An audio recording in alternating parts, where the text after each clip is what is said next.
if you're a real Debbie Downer about it, you're basically playing for fifth place. But I think that uh, it'll be there'll be plenty of T2 teams that are going to be able to upset some pro teams. I don't know if it's the best look for the pro teams, but we'll see. Right. So here I am with TK, currently not under Silly Geese. It's Team SESH right now, correct? Yes, sir, that is correct. Yes, and I also saw a contract gift, so who knows what that means for future. Um, well, basically, the league asked us if we had actual permission to use Team Sesh name and logo, Ah, which we didn't. We were just using it because we're fans of the label and the artist on the label, yeah. which is Bones. But I DM'd Bones' brother, who actually runs the Team Sesh LLC, which is their label. And I DM'd him on Instagram, and he gave us permission. So now Hey, we're that's officially members awesome. of Team Sesh. Yo, that's really cool actually. Like, Yeah. especially that they're willing to let you do that because I know some people are real protective of their IP. So shout out Team Sesh for that one. Yep. So, Team Sesh, I mentioned it before the interview, but you guys aren't as known of a quantity as a SSG Academy or an Aerial Arise or a Space Station Main. So, like, for those that don't know and haven't been paying as close attention to the Tier 2, Tier 3 scene, who is Team Sesh? Who are you guys, like? I would categorize this as I don't know. We're definitely an upset team. We beat SSG ACAD a while ago, 2-0. One of those teams like I don't know, we play pretty aggressive. We have pretty aggressive mindset about the game. Um, don't really do the standard like two entry, two support stuff. It's not really our philosophy. Are you more of I the, get like, one hard support for Flex, like Fabian's kind of talked about in recent times? I think that's more akin to what we do. It depends on the map, depends on the positions, Yeah, of depends course. on the site, blah blah blah, all that stuff. But yeah, for the most part, we play one true. I like to call it primary droner. Somebody, Badger, he's doing the primary drone work. And then in this case, we were playing with Sheba, but Sheba couldn't play anymore. So we picked up Matumba Wall. He does our secondary droning. Like a pure flex player, plays whatever we like, basically the Army knife of the team, but while still maintaining that aggressive play style that we're going for, because Yeah. he was coming from a team where he was the entry. Yeah. I I play can like a see how. third, yeah, I play like a third entry style. I don't do a lot of droning. I drone what's needed and that sort of thing, and I call the pushes. Team captain IGL, blah blah blah. Basically, I focus on the macro stuff. Badger focus on the micro stuff, and Space focus on the micro stuff too.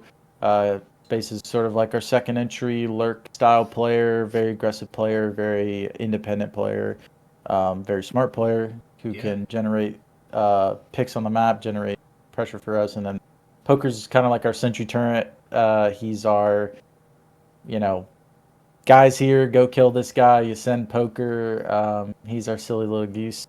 Um, Funny guy. I like Poker a lot. He's very fun to play with. He's our energy. Like he brings a lot of energy. He's new, kind of new to comp. He was only on that Sons of Ares team. Yeah, They yeah. did pretty well in the major quals. Scoob and I think Scoop, Graw, Mendez, Something like that. something like that. And did pretty well. They taught him a little bit about the game, but he didn't really get the fundamentals from that team. They're a big I cheese. think I think Scoob and the DNA he brings from Wanted Yeah. Goons doesn't allow for normal competitive Yeah, siege. they do a lot of cheese stuff, which isn't isn't really conducive to teaching an entry to the game, which is okay. I mean, that's just how they played. So we're really focusing on his fundamentals, getting him up to speed. He doesn't have that much. Yeah, so it sounds like oh my god, Jesus Christ. It sounds like Poker is kind of like the real one to watch right now if you're looking Yeah, for wherever like Sesh's game plan is and however you guys want to play. He's gonna be the X factor of like let's see how this guy evolves, but also, he's well, primary entry is essential to the plan, but especially in this map, Yeah. maybe not as much, but whatever. Yeah, I mean, it depends, right? So sometimes it's me primary entering, sometimes it's space. It is dependent, whether you're doing two ones, you're doing 3-2 splits, you're doing 1-1-1-1, whatever splits. It's map dependent, site dependent, all that stuff. But Yeah. for the most part, he is doing the primary entering, getting droned in by Badger. Um, that's typically, yeah, I would say he's the X factor, but I would say Space is more of an X factor player in terms of how I Got it. define it. He's somebody who sees it. He is very good at identifying gaps, knowing what to do with them, executing on them, getting me involved and getting the team on that gap. And so I would classify that as more of an X factor Yeah, yeah, player, personally, but I know what yeah. he's And it's Poker's like the star, and then Space is the X factor, and I'm the stupid old guy that writes notes down. That IGL joke. what's the launder's is it Yeah, copy the pasta? takes IGLs credit are for. frauds that get carried by Yeah, like 4-star players and all yeah, that that's good the story of stuff. a lot of people in E3. Ooh, all right. It does also sound like you've got some good support, some good other vocal pieces as well. It sounds like Space is doing a lot, and like Matumbo and Badger as well are willing Yeah, to yeah. bring some good vocality. Talking about the tournament at large, this is the first official tournament that's going to be running the 3-3-3-3 splits. Have you scrimmed with it at all? I played a lot of 3-3-3. I think it's great for the game. I think it makes maps not so one-sided. You can play more maps like Sky or Oregon because they're not as defender-sided, for example. I think that maybe adding a fourth round would be better. You have a 4-4-4 or something like that, just because then you'll have less repetitive bomb sites. Um, but I guess it only really works on maps that have four bomb sites. I guess Yeah, like that's what I figured. you're not going small tower on Oregon. You're not going master on Sky. You're not really playing tellers on Bank. Those aren't sites that really get hit. But with 4-4-4, you have the potential of teams that throw those curveballs, especially in higher level play. They'll play those. They'll be more inclined to play those sites. Yeah, and so do you think? I don't know if you have a coach. I didn't see one listed on Wikipedia, but like, especially if you don't, do you think that 1 minute timeout in the middle of the game will have a huge impact? I know it Yeah, varies. we've experienced it the whole qual, or well, the qual games that were casted because the game was actually set up properly. But um, the I actually like it a lot. It gives you a good reset. I think more timeouts like traditional sports make sense. I think more rounds like traditional sports make sense. Yeah, I think that uh, it's to the point where going to 15 rounds is probably not enough on one map, but that's just my take. Uh, some people would definitely with this 6-6, that definitely 15 rounds not enough, not enough, yeah, or I guess uh 12 or whatever. But you get my point. yeah, yeah. And so, what do you think of the element being a pro am? Just like the existence of pro teams in this tournament. Like, you excited for it? You kind of, I'm excited, definitely. Yeah, should there be like I'm a definitely excited. T2 exclusive tournament, or is it just like, you know what, let's beat up some pro teams. Let's get an upset or five in there. I think it's good because you have tier two teams able to play pro teams and actually prove their worth that they're better than a pro team.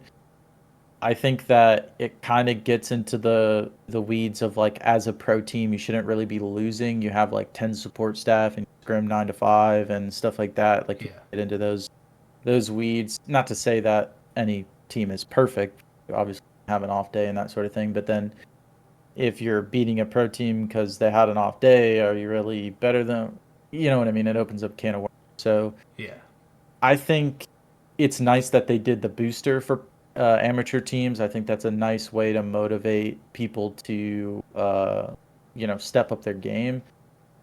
I don't think it's the best in terms of like you're basically if you're a real Debbie Downer about it, you're basically playing for fifth place. But I think that uh, it'll be there'll be plenty of T2 teams that are going to be able to upset some pro teams. I don't know if it's the best look for the pro teams, but we'll see. We'll see how it goes. Maybe the pro teams just win all their games, and it's just who out of them are best, and it's really just playing for fifth. I hope it's not. I hope it's more competitive, but that's the vibes I get. But Yeah, who yeah. knows? And so, what do you think of the tier two competition out here?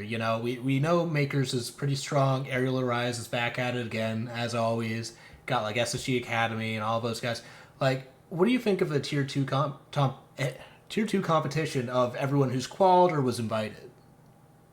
Um, I don't remember all the teams that Yeah, there's a lot. qualified, but the teams that were invited, I think that they're all good teams. Personally, I think that a lot of them did good in TPL or one TPL, like Makers. That's a really good team. I do know that PSG, they have a pretty deep strat book. They've pretty good fundamentals on a lot of maps. They 2-0'd us in qual. Um, they have a good, they have a good map pool. Yeah, I yeah. think that for the most part, not too worried about any of the qual teams really, other than uh, TSG. To be honest, that's basically it. And then the invited teams, I think they're all good players. Aerial, they're boring. It's gonna be the same boring game. It's always boring to play them. Makers, that's gonna be a fun game if we play them. I'm really excited to play Wild Card, even though that's pro team. Yeah.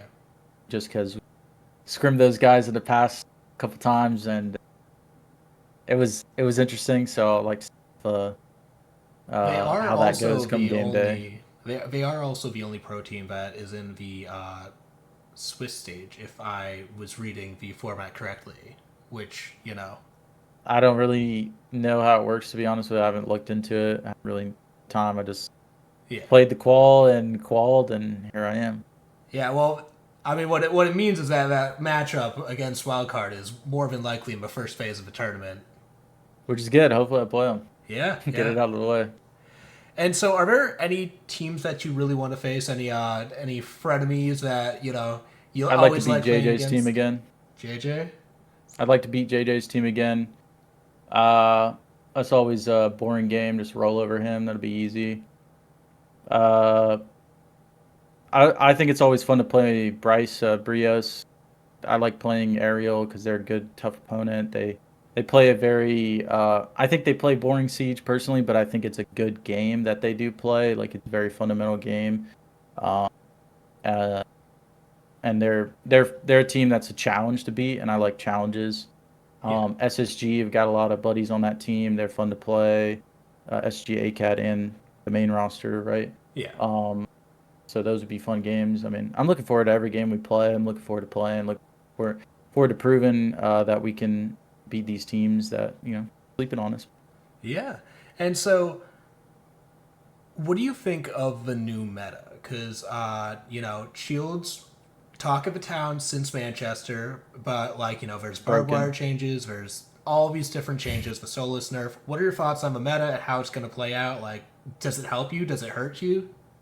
Um, I think that it's good that they nerfed Fenrir. It's good that they nerfed Azami a while back. Not that that was a good enough nerf, to be honest, but It's something. that's the direction they took. I think the Soulless nerf was definitely way too far. I think they had some bounce changes lined up, and then they were like, "Oh my God, she got played every round of the Manchester Major. She's super broken," and they like went crazy with her. I think just the prep phase and like reducing her cooldown or something like that, sort of like the changes. I believe Vigil had his cooldown reduction or something, I think so. or like the way his gadget works, where you have to wait till just like the souls, like you have to wait till it's open or full. I like that. Yeah. That's fine. But to take her impacts, uh, reduce the range, it's kind of like yeah. I mean, you basically killed the op. You're really only gonna play it on one or two sites on the map, which I mean, she was broken still. Yeah. Uh, she needed a nerf, but not that egregious. I think the barbed change is good. I think It's not what I would have done, but I think it's good to make Barbar stronger. I think it's frustrating though that now Flores has a bug and you can't Flores. So Crazy. now the barbed wire counter you can't play because it just steals, just GTA's your drone every time you get on it, which is annoying. But hopefully they fix that. Yeah. Um, Do you think this makes for a valid use case compared to proxies, like the barbed wire versus proxies? Do you think there's oh, a barbed valid? wire is just way better because people are gonna be more inclined to play things like Brava, because Flores is got a bug. You can't play Flores really, and which means that people are playing more Maestro and more Fenrir, which means people are playing Twitch. They're playing Bravo a lot to steal those, but um, I don't know. It's Barbar is definitely way better now, just because the damage and then people scream in Barbar, which is something that should have always been in the game. Like there's always been a thing where people just walk through Barbar silence. So silly, so silly. Yeah. Um, I think most of the problems that have plagued my team and just like teams in general is just like the bugs with the operators. Like, can't move your Maestro cam, can't move your bulletproof camera, can't steal anything with a Brava cam. You got weird textures on the wall. You can't see the guy planting because there's like weird textures on the wall you're trying to shoot through or stuff like that. GTA Yeah. 5 and your floor is drone. Those have definitely impacted my team. Definitely. Yeah. And then been talking for a while now, but is there anything you want to close out for? Close out for? Jesus, I'm off my rocker today. Close out on, or I guess Um, sponsors to shout out. Not really. I mean, I just want to shout out my team. They've been working hard. We've been in the lab a lot, and I'm excited to play E3. I know there's a lot of good teams, and this is an opportunity for us to prove that we are what we say we are, and we are who we want to be. Um, I think that we're just more motivated than ever, especially with the not having to change our org name, not having to change our logo and that sort of thing. Kind of amped us up.